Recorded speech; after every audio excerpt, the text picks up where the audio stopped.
नमस्कार दोस्तों, आप सभी का आपके अपने YouTube channel MP study IQ GK के YouTube चैनल पर बहुत स्वागत है। फ्रेंड्स, आज की वीडियो हम रीजनिंग के प्रैक्टिस को लेकर आए हैं जो कि आपके RRB, NTPC, SSC-GD, army constable, उसी प्रकार गवर्नमेंट एग्जाम पूछे गए हैं।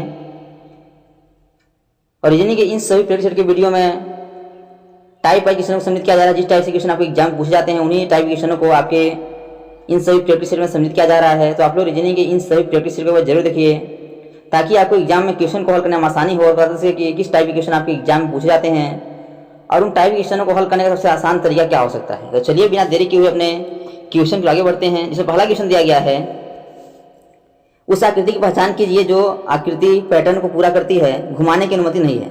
बताना जो आपको ये आकृति दिख रही है, इस आकृति में जो आपका क्वेश्चन मार्क है इसके जगह पे आपका कौन सा ऑप्शन करेक्ट हो जाएगा। यानी जो आपका 4 ऑप्शन दिया गया है इनमें से किस ऑप्शन को हम इसमें रख दें कि हमारा जो आकृति है पूर्ण हो जाए। तो आप देखेंगे तो आकृति आपका इस प्रकार दिख रहा है, पहले ऊपर अभी इस साइड से गया है, फिर आपका इस प्रकार घुमा दिया गया इसको। तो फिर अगला हम करेंगे तो अगला कैसे बनेगा, तो अगला यदि बनाएंगे तो ये आपका पहले पूरा होगा इस प्रकार से, और यह आकृति आपका इस प्रकार से बनेगा, इस प्रकार से आकृति ये बनेगा।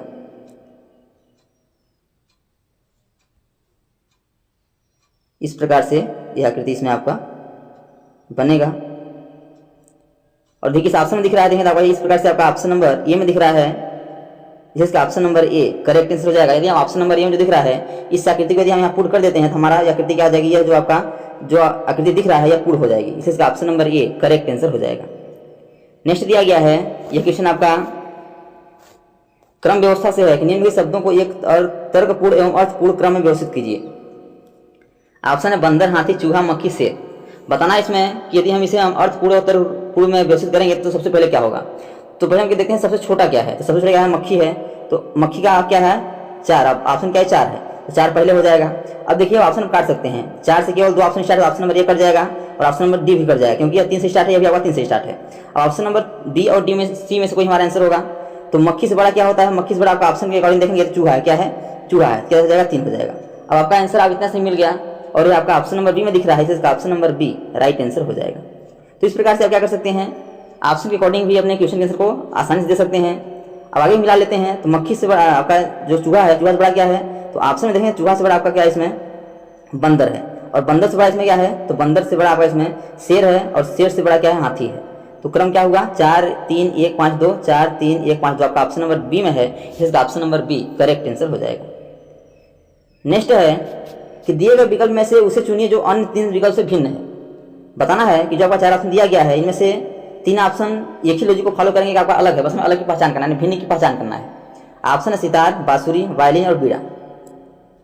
तब इसे अलग की पहचान कैसे कर सकते हैं। सितार क्या होता है, हाथ से बजाया जाता है, वायलिन क्या हाथ से बजाया जाता है, बीड़ा क्या होता है हाथ से बजाया जाता है, लेकिन बांसुरी क्या है मुंह से बजाया जाता है। इसका ऑप्शन नंबर बी अलग हो जाएगा क्योंकि यह क्या है, यह आपका अलग है क्योंकि यह आपका मुंह से बजाया जाता है। इसका option number B right answer हो जाएगा। नेक्स्ट दिया गया है कि यदि मार्च को 50, जून को 32 तो अगस्त का कोड क्या होगा। पहले आपको समझना पड़ेगा कि मार्च को क्या करें कि हमारा 50 हो जाए और जून को क्या करें हमारा 32 हो जाए। जिस लॉजिक से हमारा मार्च बराबर 50 और जून बराबर 32 होगा उसी लॉजिक से हमें अगस्त का मान निकालना है। तो यदि आप इसे नंबरिंग करेंगे, नंबरिंग करके जोड़ेंगे, घटाएंगे, गुणा करेंगे तो हमारा 50 आने वाला नहीं है क्योंकि 50 क्या है, यदि जोड़ते भी हैं इसे नंबरिंग करके तो यह आता है 13 पे, एक आता है ये आता है 1 पे 14 हो जाएगा, और आपका आर आता है 18 पे, तो यह हो जाएगा आपका 32 32 और 3 35 हो जाएगा, 35 और 43 हो जाएगा, यानी कि 50 नहीं आने वाला है।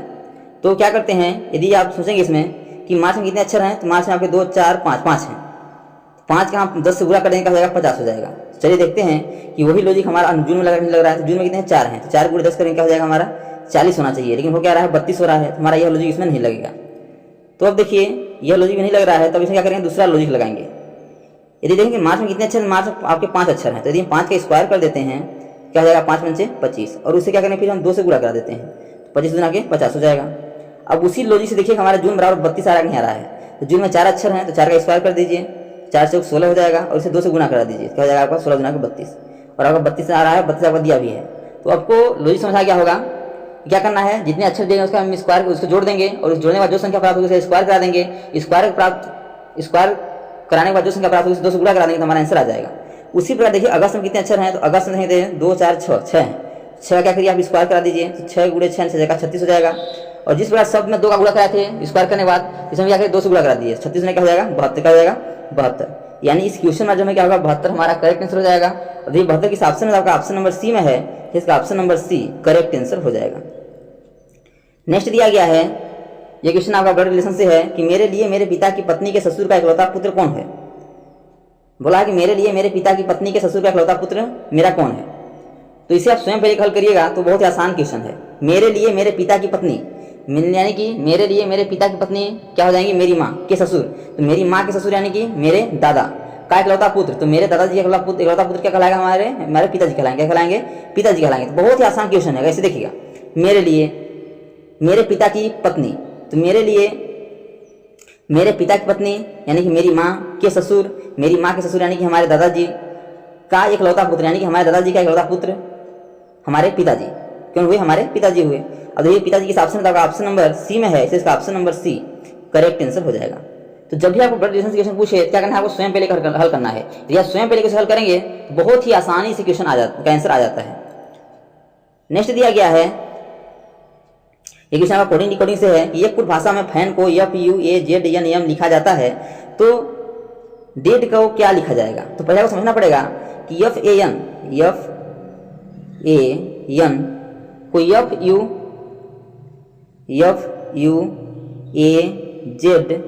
FUAZN किस प्रकार लिखा है।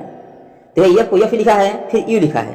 तो यह का अपोजिट क्या होता है, U होता है, यानी क्या इसे अपोजिट कर दिया है। फिर एक ये लिखा है, एक अपोजिट Z होता है, Z लिख दिया है। N को N लिखा है, फिर N का अपोजिट क्या होता है, M होता है, M लिखा है। यानी क्या क्या है, जो आपके अक्षर दिएंगे उसे लिखने के बाद उसका अपोजिट फिर उसके बगल में लिख दिया है। तो सेम उसी लॉजिक से हम क्या करेंगे, डेट को भी हल कर देंगे। तो चलिए देखते हैं, D आपका दिया गया है DEAD, तो फिर D को D लिखेंगे, फिर इसका अपोजिट क्या होता है, इसका अपोजिट होता है आपका W। तो W, और देखिए DW इसके देखिए अपने स्टार्ट है। तो आप ऑप्शन नंबर 1 को आंसर देंगे और आगे बढ़ जाएंगे। आपको एग्जाम में समय बचाने के लिए इस प्रकार से आंसर को देना है। लेकिन अभी क्या करना है, आपको समझाने के लिए हम बता भी देते हैं। फिर E को E लिखेंगे, E को आप यही लिखेंगे, E का अपोजिट क्या हो जाएगा, V हो जाएगा। फिर A को ये लिखेंगे, A का अपोजिट Z हो जाएगा। D को D लिखेंगे, D का अपोजिट W हो जाएगा। यानी कि DWEVAZ DW आपका आंसर होगा। और ऑप्शन नंबर A में है, इसका option number A right answer हो जाएगा। तो दोस्तों thanks for watching this video. यह वीडियो आपको अच्छा लगा कमेंट बॉक्स में जरूर बताइएगा।